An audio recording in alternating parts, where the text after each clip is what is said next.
on season 16. Let's get sixening. I'm Anna Rimmer with Pop Culture. And I'm Nick Valdez from comicbook.com. And this is Pop Culture Social Call, where we talk about everything RuPaul's Drag Race, because we've got a whole new season to be obsessed with. That is right, today we're going in on the season 16 premiere of RuPaul's Drag Race, and we're gonna see what these new girls have to offer us in terms of charisma, uniqueness, nerve, and most importantly, talent. Now, we already covered the intros on our Meet the Queen special, so go back and watch that video if you want to see our first impressions. But overall, Nick, what did you think of the first episode? I love a double premiere. Not only do we get to just enjoy the premiere a little bit longer, but I like getting to know the queens. And we got 7 queens this time around, and we get to see all of them a little bit more than we would in a fully packed episode, and which is great. Before we start getting rid of them one by one, it's nice to actually know what they're capable of. Absolutely. I mean, I walked out of this premiere knowing everyone's names, and in seasons where we don't have the split premiere, I'm like, who was that again? So I think this is the way to do it. This is how we've got to do it moving forward. Although clearly Drag Race is not afraid to play with the format. We're going to talk about those twists later on because we're bringing back immunity. We're rating queens. There's all sorts of stuff to get into. But let's talk about the mini challenge, the first mini challenge of season 16. We get to see these girls actually, put their money where their mouth is, or where Ru's porch is, more importantly. What did you think of this porch pirate photo shoot? What a mini challenge to start things off. Some of the queens were a little more ready to play around than the others, and which is clear, but Dawn gave me the biggest laugh of maybe the episode where she's like, oh, I want I would like for animals to vote, and Ru asks who would they vote for, and her simple "not you" killed me. Absolutely killed me. I was like, yes, Dawn, okay. That's just a fun bit of personality and just helped her stand out all the more. Yeah, Saphir was also funny. That's the thing, is I think with the mini challenge, and when we'll talk about the Maxi challenge and the Runway, there are a lot of queens that are quite good. I can't after the intro, I was expecting maybe they'll have some rougher edges, and some of them do, but I don't know. We have some clear standouts already. I'm very excited. Me too. Actually, let's get into that Maxi challenge because we have a lot to say. It's the MTV Spring Break talent show. I love them breaking out that old footage of Ru. Yes. What an icon. What an icon. And I always love starting off a season with a talent show because you really get a flavor for what these queens are all about and what their strengths and weaknesses are. So let's start with Morphine Love Dion, who comes out in this, oh my gosh, this stunning red, cape kind of thing with the hair crystals, and she does a little dance, a little performance there. What do you think of her performance? I think you pretty much said it. She did a little dance. I wasn't even trying to be shady, but it just came out that way, and I stand by that. Yeah, that's kind of what it is, right? She did a little dance, and it's great. I love the whole kissing the powder flying out and all that stuff. She looked good doing it, and that's going to be her signature, I guess, right? That she looks gorgeous. And oh my God, the face. Oh. Yes, but as we see through that performance, there are some rougher edges. I don't know if I liked the reveal or the final look she had, where it's mostly nude, and I don't know what I was like, I really liked if she, I kind of wish she kept the full look throughout, but this was fun. Compared to some of the other queens, this was a good one. She did stuff. Yeah, well, and it's tough too. They give them 15 seconds to do something. She never really came to a crescendo though with what she was doing. I get, you're not performing on stage for that short a period of time, so it's tough to shorten the act, but that is what the talent show calls for. Also, the visible zipper along the backside of her nude illusion, that is a crime for which she should be prosecuted. But in the end, she did favor better than Amanda Torre Meeting, who I've got very conflicted feelings about, because she is honestly going to be incredible television for however long or however little she's going to be around. But I don't know, like, part of me wonders if that messy energy is something I'm going to find myself loving if she's here for a long time, you know? But right now, I love it, but there's an asterisk. Yeah, I mean, that's a big if she's around very long. She comes out and does this kind of like original kitty song and dance, and I hated her outfit, and I kind of hated her dance, but I also had that song stuck in my head after she sang it. So you're right. It polarizing. She also looks crazy. She just looks crazy kind of all the time. It's the makeup, and it's wild because out of drag, she's got the most beautiful bone structure. In drag, it's all she's got a gorgeous face, right? And you would never know that. But at the same time, I don't know. Something about it. I feel like we're going to wrap around to where I'm just absolutely loving her and loving everything about it. But she's got a lot of rough edges. Yeah. We get Dawn, it's the kooky, well, that's the thing. I want to say it's the kooky queen of the season, but we have a lot of them already. And that's as true. you can It's see in this episode, it's going to be a kooky season. And her talent, I liked the idea. Like, it's a fun thing. I like the reveals. Like, I particularly like the long-armed reveal into, like, the weird one hand with, like, the weird fingers. And I liked it, but also, I don't know. It's another one. I thought the same thing. It was kind of the same thing where it was, I knew what she was going for. And it's not that she didn't succeed. It's that it just didn't grab me. There was nothing wrong with it. I can tell she's charismatic. I can tell she is talented and has a unique perspective. But I don't know. I don't remember really the song after I listened to it. And nothing really stuck with me. I think that's where I come in with it. The same can be said for Q, who, so I wonder what you feel about this, because I wasn't laughing out loud like everyone else was, but I could appreciate the camp and she looked great. That's the thing. Her face was gorgeous during the whole thing. But what did you think?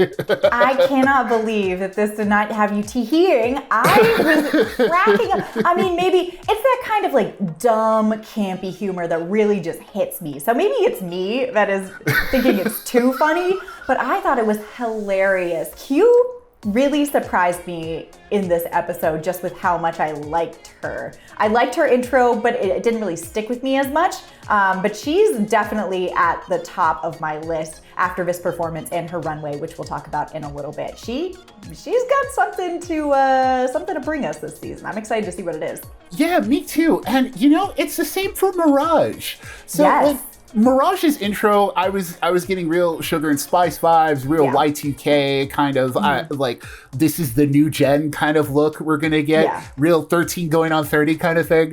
But her performance here, where it's, you know, it's not a it's an original lip sync performance, and where it's like, oh, okay, we get those all the time. But something about her, just, yes, it's the heels clacking, of course. But yes, the click clack. Yeah, that's something about her in that performance. I was like, wow, like, she's really someone we gotta keep watch of. Here's what it was, and this is no shade to anyone else, but she was bringing us energy. A lot of these queens who have performed so far, we're not really giving it to us. And I get it, they're probably nervous. This is the first thing that they're doing on this season. But Mirage came out there and she performed. You can tell that she is a Vegas queen because she, again, kind of messy around the edges. Michelle notes later, she's not sure if that performance would look the same twice in a row, but I don't really care. She was electric. The click-clacking of the heels was iconic and she looked amazing. I really like the song too. It was actually like a good track. So watching Mirage. You know who I was a little bit disappointed with, though, kind of on the converse, was Tsunami Muse. I mean, she is so beautiful. She's so stunning. I did hate her intro look, but I thought that we would get better. And, you know, she came out and just gave us nothing, you know? Yes. With this original kind of song, kind of sashay down the stage. What'd you think? I mean, souls were clocking it all over the place, you know? It's just, it wasn't even that. Like, at least... At least that was funny. This was kind of nothing. Yeah, like... You didn't try, and what's tough is she thinks she tried, and I know she thinks she tried, but it's I just can't really say much about it. She was there, she looked great, and then that was it. I mean, she's so beautiful that I would watch her walk back and forth across the stage, but also you got to bring us a little bit more there. Now, our next performance from Sapphira Cristál, number one, she is my favorite queen of the season so far, and it was solidified by this performance in which she sang opera, but it was like a little. It was spicy she was in opera. heat. Yeah. I wasn't laughing out loud, but I appreciate it. That's the thing, is I really get what she was going for. It really hit, and it really connected with Ru. The biggest laugh after was the you know why, and that got me. It's like, oh, okay. Like, Sapphira is clearly comfortable and confident, and like she's ready to win. Like, she's here, and I just appreciate a queen who's put together already before we get to the show. You know, it's, good for her. She said it herself, she is a fully formed performer. She can sing, she can dance, she can act, she's funny, and we're just seeing the beginning of it. I think she's going to go very far in this competition if she can get her breastplate sorted out. So let's go to the runway and talk about it. Oh, we must. we must. The theme is reveal yourself, so we're getting some reveals. And Morphine Love Dion comes up in this little towel number, giving very old Hollywood, giving, I'm ready for my close-up Mr. Duvall. And then reveals to a Kohl's bathing suit. What'd you think about that? Oh, man. She looks so good in the towel. And it's like, you're obviously super gorgeous and you know it. And I love that about the towel look. But that bathing suit look was not it. It didn't really, like, fit her body as well as she thought it did. And it didn't really accentuate the body that she was trying to, like, she was trying to show off, and it just did not work for me. Yeah, no, I agree. It was a little pedestrian, and whenever, this is kind of applies to a lot of the Queen's runways, when you reveal, you've got to reveal to something more exciting than the initial look, and I think that principle was lost on a lot of people, including Dawn, who came out in this hilarious, like, Yeti couture kind of outfit, and then unveiled to this black and white whatever. Yeah, it was very Monster High, like just monster girl thing, but it wasn't really, and like it didn't really fit with the Yeti reveal, because I wish it had more red. Like, I wish it had that sparkly red that was teased, and so when you get the look and you see that there's no red at all, it's just like, oh, that's kind of a shame. It just didn't work for me. She should have unveiled to be like the innards of the Yeti, or like a bloody victim of the Yeti who was inside. I don't know. There could have been more conceptual creativity that went into it. I did love the purple hair, and her makeup is stunning. It's actually like very rude that they put her next to a mandatory meeting. Speaking of purple, and so that's the thing. A mandatory meeting, you want to talk about reveals that are completely different and off the wall. I just, is there such a thing as too off the wall? Maybe, like, is it, but it's one of those things where I'm like, I feel like I'm going to love her. Like, there's part of me that's just kind of pulling towards this chaos of let me try the runway again as soon as her wig fell off. Oh, you didn't see that. And I'm like, I don't know. I loved her saying, like, don't put that part in. Like, girl, you don't know how this works. But a mess. A big old mess. The reveal idea was cool, but she went from, this like kind of creepy voodoo doll housewife to Grimace's weird cousin. It was so bad. The makeup was so bad, and like I said, it was so funny putting the two purple people eater next to each other, with one being truly like a shadow of the other. Tsunami Muse, kind of the complete opposite, where she's like, she's absolutely gorgeous, and her reveals, like the Candy Muse really comes through here, where it's like, oh, okay, like this is where you belong. Like this is your runway look. You clearly know what you're about, and the reveals themselves weren't exciting per se, but she did look great. That's the thing, she's beautiful, but she just comes out and is wearing a red coat, and then she takes it off for like a red little dress, and then she takes it off for a red little like corset, and then we're done. And again, girl, give us nothing. And it's tough because she's so pretty, but pretty won't get you everywhere, especially, well, actually, no. Sometimes it does on Drag Race, but maybe it's gonna get her far here. We'll see how far she goes, but it's gonna get her a good place here. Like she'll be fine. I'm not worried for her. Let's just say that. I am also deeply not worried for Q, who comes out in this dark queen, like butterfly reveal, which is one of the more beautiful things that I've seen recently on Drag Race, and then reveals that she made it. Insane. Yeah. Wild. Q is the winner. That was like the only thought I had. I'm like, oh, so you won Drag Race. Nice to see that, but I can't wait to see what other looks she's got. That's the thing. If this is what she has for the premiere, like, what is she gonna style when they finally do the styling challenges? Like, I can't wait to see what she makes. Up next, we've got Mirage, who comes out in this, what did Michelle call it? Like a beautiful burrito? Of feathers. And I really liked the initial look. I thought it was really beautiful. And then it reveals to kind of this classic Vegas showgirl pasties look, which was also pretty. Nothing groundbreaking, but pretty. Yeah, I liked it. That's the thing. Yeah. Like, I liked the blue and orange. It was just it was a cool combination of colors, something we don't really see on the runway a lot. And she looked great. It's just, she had the better breastplate of the night. Oh, God. So let's get to that. Let's talk about that. Sapphire Crystal comes out in this beautiful, like, sapphire coat, and she looks so regal, and then she strips down to two looks that I absolutely hate. And ends with the pasty and what did Michelle call it, like baby's first breastplate or something like that. It was not correct for her proportions.